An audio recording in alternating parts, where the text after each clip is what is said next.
Tudo bem? Como você está? Eu sou o pastor Reinaldo Júnior, teólogo e professor de educação cristã e teologia. Sou pastor da Igreja Batista 21.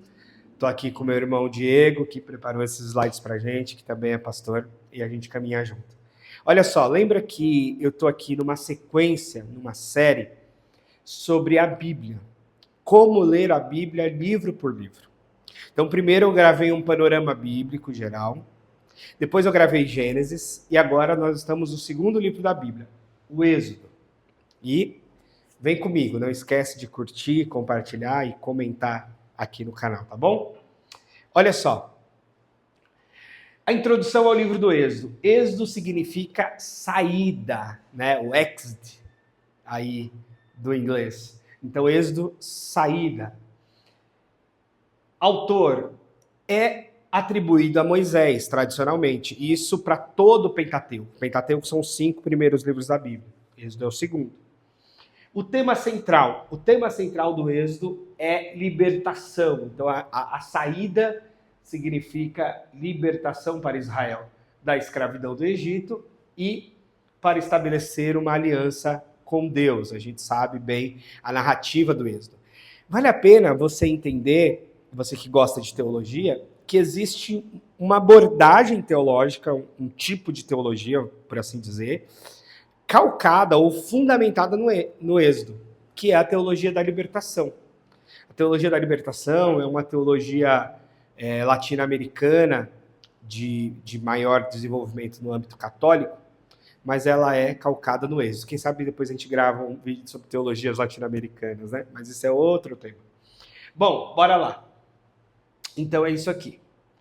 Estrutura do Êxodo. Bom, como é que é a estrutura? Como é que a gente pode dividir o livro para a gente entender aí a sequência lógica dele? Bom, do capítulo 1 ao 18, a primeira parte, fala da libertação do Egito. Então é a narrativa do nascimento de Moisés, da vida de Moisés lá no Egito, com o faraó, depois do distanciamento de Moisés, da fuga, e depois do chamado de Moisés novamente, quando ele volta para libertar o povo, e aí nós temos as 10 pragas e etc.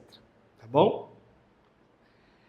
Depois, nós temos do capítulo 19 ao 24, a aliança do Monte Sinai. Então, o Monte Sinai é um lugar especial na narrativa desse momento, e é Deus falando com Moisés, e aqui, inclusive, está a entrega dos 10 mandamentos, do decálogo, que você sabe que toda a lei de Deus vai derivar dos 10 mandamentos. Os 10 mandamentos são os princípios basilares daquilo que vai ser desdobrado depois como lei do Senhor. Bom, e a presença de Deus e o tabernáculo. Então, o tabernáculo era um jeito de Deus manifestar ali, um lugar para Deus manifestar a sua presença, né? Para Deus habitar entre o povo. Tabernáculo significa habitação, né? Bom, uma outra coisa, será que meu computador vai dar a bateria? Diego, socorre nós. Diego vai socorrer aqui a gente. Bora lá. Outra coisa, ó, tá ali na cadeira, Diego. Outra coisa é a libertação do Egito. Então, vamos ver aqui essa primeira parte. Essa parte de um Deus. Vamos ver se vai dar certo. A conexão aqui. Acho que não. Foi. Obrigado, Diego. Bom, a primeira parte, então, libertação. Aí tem uma divisão dentro da temática de libertação.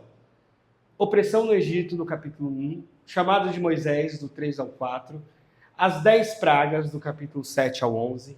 A Páscoa, né, um momento crucial ali de libertação, do 12 ao 15. E o caminho pelo deserto, do 16 ao 18. Então, essa é a primeira parte do Êxodo. Bom, vamos para frente. Deixa eu ver se eu pulei alguma coisa. Não, tá certo. Vamos olhar agora para a aliança no Sinai, a segunda parte do Êxodo, que é de 19 a 24. O que acontece? Deus faz aliança com Israel, né? A partir ali do Monte Sinai, do chamado de Moisés, na condução do povo. Deus dá os 10 mandamentos, ou seja, esse povo não deveria viver de qualquer forma, deveria viver conforme a vontade de Deus, não matar, não roubar, não invejar, tudo aquilo que está ali nos 10 mandamentos. As leis, porque os 10 mandamentos vai ter desdobramentos, né, em leis, e depois o compromisso do povo, ou seja, a aliança é uma iniciativa de Deus, mas a aliança demanda uma resposta do povo também, né? É assim na nossa vida. Bom, a terceira parte é a parte da presença de Deus no tabernáculo. Agora, Deus se envolvendo ali com aquele povo, sendo Deus daquele povo. Então, há instruções para a construção do tabernáculo e relação. Aqui, no capítulo 25 ao 31. No capítulo 32 é o pecado do bezerro de ouro, né? A construção de um ídolo, coisa que lá nos 10 mandamentos já estava dito para não fazer ídolo, justamente, né? Então, é um problema grave aqui no 32. Há uma renovação da aliança depois desse problema grave, que é o 33 e 34. E, por fim, do 35 ao 40, a construção do tabernáculo e a glória de Deus se manifestando nesse tabernáculo no meio do povo. Tá? Então, capítulo 40 encerra o Gênesis, são 40 capítulos. Bom, quais os temas teológicos? Eu já falei isso, vou repetir para você, falei isso em outro vídeo. A Bíblia é a palavra de Deus. O que a gente faz quando a gente lê a Bíblia, quando a gente interpreta a Bíblia, quando a gente aplica a Bíblia, a gente faz teologia. A gente elabora teologicamente de uma forma técnica ou até de uma forma leiga. E isso é uma coisa nossa. Então a teologia é uma coisa humana. A revelação é divina. Então, quais os temas teológicos que a gente vê no Êxodo? E é importante dizer, existe uma teologia bíblica de cada livro e uma teologia bíblica para o todo da Bíblia. É legal entender isso. Os temas teológicos do Êxodo. A libertação, então Deus como libertador, ou Deus como redentor, como salvador, né? São palavras aí e conceitos muito próximos. A aliança, Deus é um Deus de aliança, Deus chama Israel para ser seu povo. Então Deus convida Israel para ser seu povo, né? Essa aliança.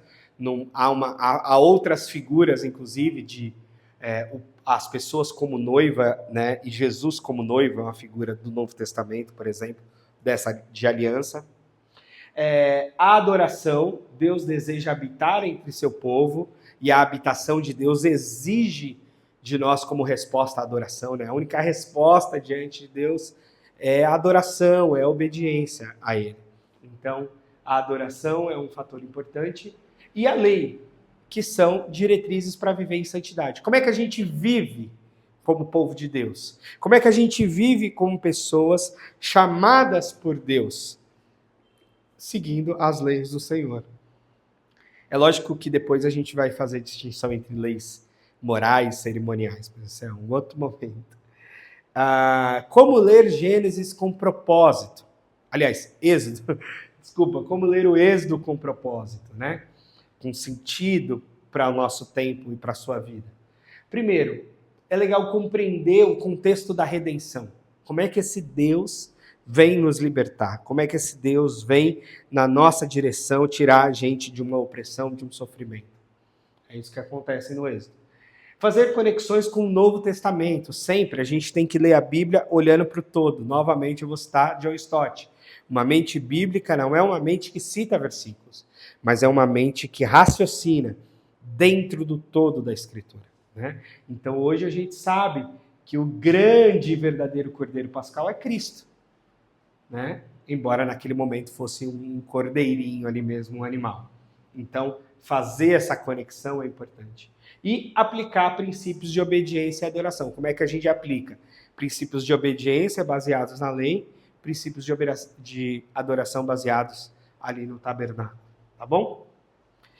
Aplicações para hoje. Como é que você pode aplicar o Gênesis hoje na sua vida? Porque não nos basta ler a Bíblia, não nos basta estudar a Bíblia, nós queremos viver a Bíblia, aplicá-la na nossa vida. Então, em primeiro lugar, Deus ainda liberta e conduz seu povo. Deus é o nosso libertador e o nosso condutor. E por vezes ele usa pessoas para isso. né? No caso do Êxodo, Moisés é um grande protagonista dessa libertação. Mas, sobretudo, Deus é que age, usando Moisés, no caso, para libertar e conduzir o seu povo. 2.